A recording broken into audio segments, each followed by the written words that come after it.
The shrink's in the house. Um, Paul Charlesbert, if that's your name, man. Holy cow, dude. Thanks for sending me that contribution to my channel. That's a lot of money. And I mean, it means a lot to me. And I don't see the comments, but what that's showing to me is just gratitude. Because I'm trying to dig deep here when it relates to audio as to what it can do to someone. You know, emotionally, financially, these kinds of things, right? Not out to brag about a component, tell you to go out there and buy it. Just, to be honest, don't listen to anything I say when it comes. Take it all with a grain of salt because you don't know. Your taste is different. It could be. So wait till it's in your room. Get it. Get it to your room. Right? So, you know, I had a suggestion. Wants me to talk about, someone wanted to know more about Canadian manufacturers. Well, I got lots to talk about because, you know, we all know Bryston and Sim Audio and can't really name, those are a couple of the big ones, right, that most people know. But there's many, and there's also many boutique builders, which one of those is going to be Blue Circle, which is now, that has changed, Angela Gilbert Young. So when most people get started in this, they somehow you gravitate towards those popular brands. And I was one of those guys because I wanted to know, right? I wanted to hear the Bryston. And it wasn't not too long after that I was able to acquire. The first components from Bryston that I owned were the digital components.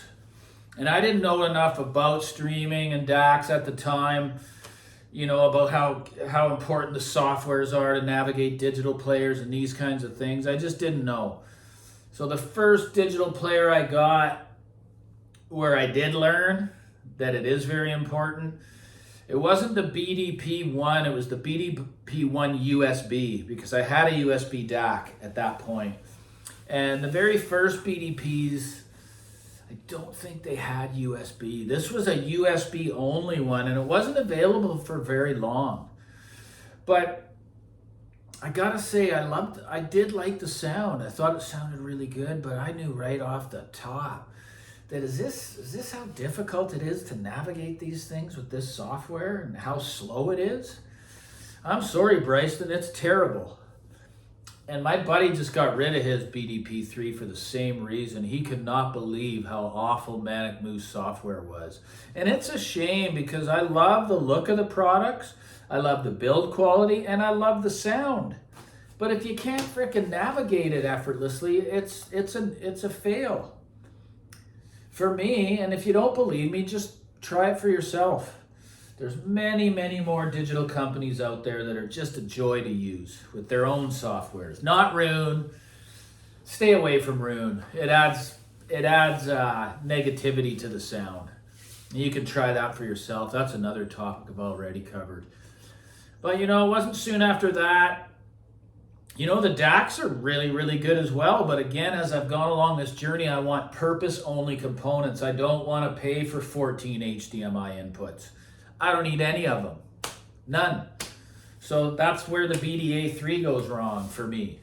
You're paying $4,000, but you're paying a good portion of that is for all those inputs, right? So that's a fail for me as well. But I mean, when I went to the first integrated by Bryston, which was the B100, which would have been the SST version, not the very first.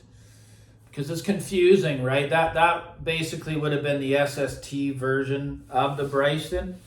And then when it went to the B135, if you look very carefully at the logo, it no longer has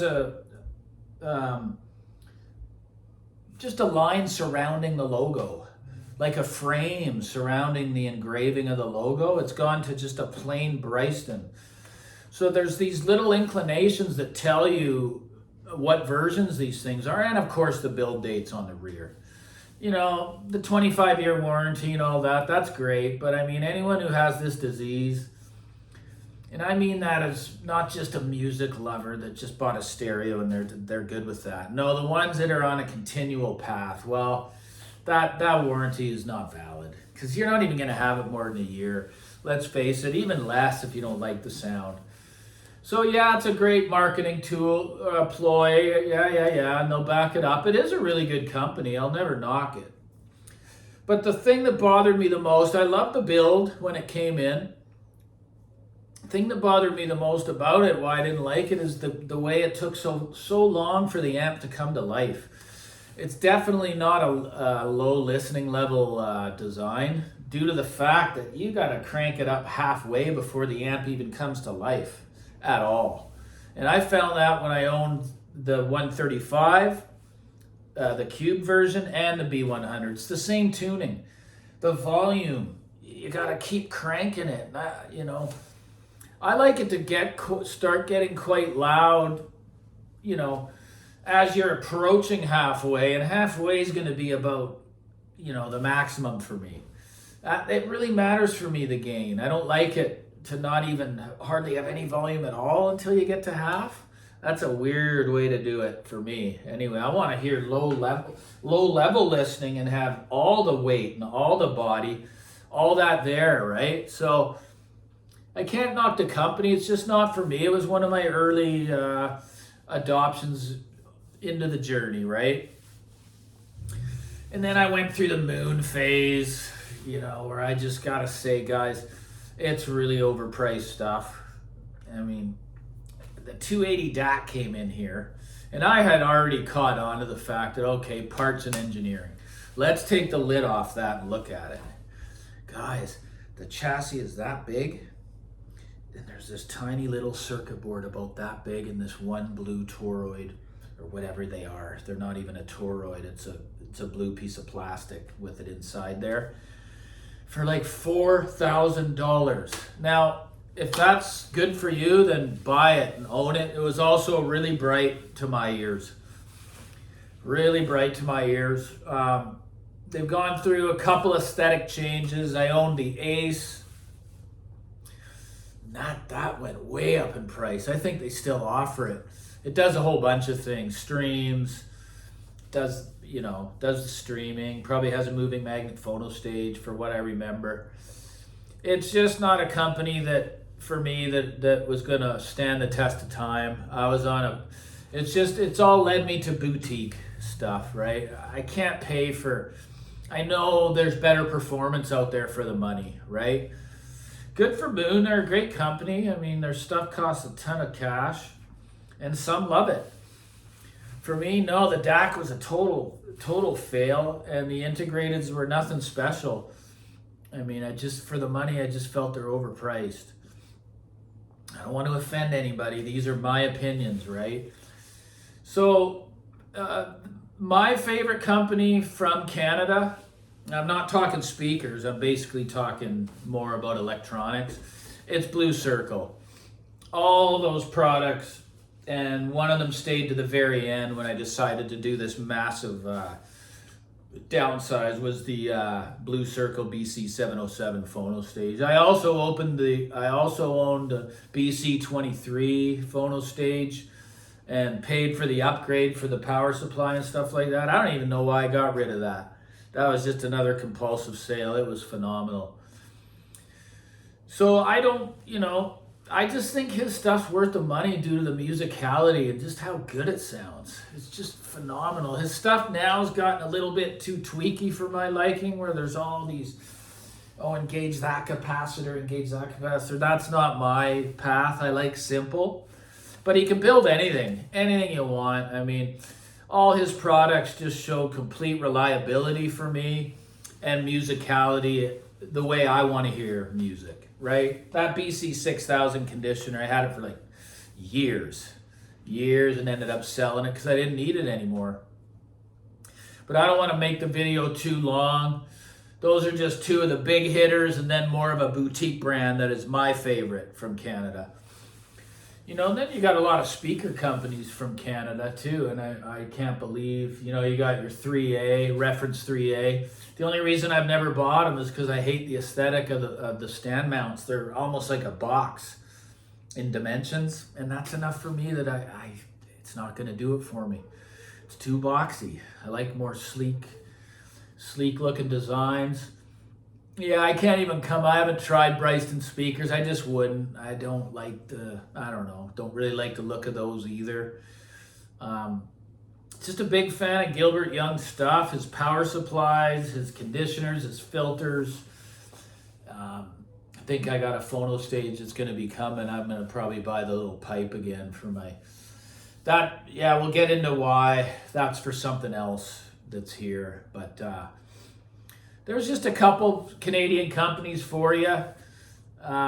Just be careful, what you're putting your money into, if you feel that it's good value or not, right? I mean, I think some of these are now $6,000, like they're 340i integrated. They haven't even changed the aesthetic, for years. I expect when a new product comes out that it's a complete rework of the design, aesthetic, everything, right? If they're gonna jack the price. So that Moon 240i, I had that too. That has a built-in DAC or whatever. That thing almost doubled the price. I'm not a fan anyway, so there's a couple for you. I can, brainwash a little bit and come up with more, but those are just three that came to mind. I think anything that Gilbert has built on the used market is just superb in my opinion. Preamp, power amp. I've also owned those. I had the BC21 preamp with the BC. Damn, I forget what the little power amp was. I forget the model number. It was the 22 power amp, so pre-power. Didn't have a remote, so that kind of bothered me. It's mandatory that I have a remote. So yeah, there's a couple Canadian brands. Some good opinions, some bad, but just honest all the way. Anyways, like and subscribe. And again, Paul, thanks so much for that donation. I wish some others would do the same. That was really bloody well generous of you. It's right down there by the comment bar. Someone could, a super thanks for $1 or $2. I don't mind asking. I don't feel bad about it because this ain't easy. Like, subscribe, cheers.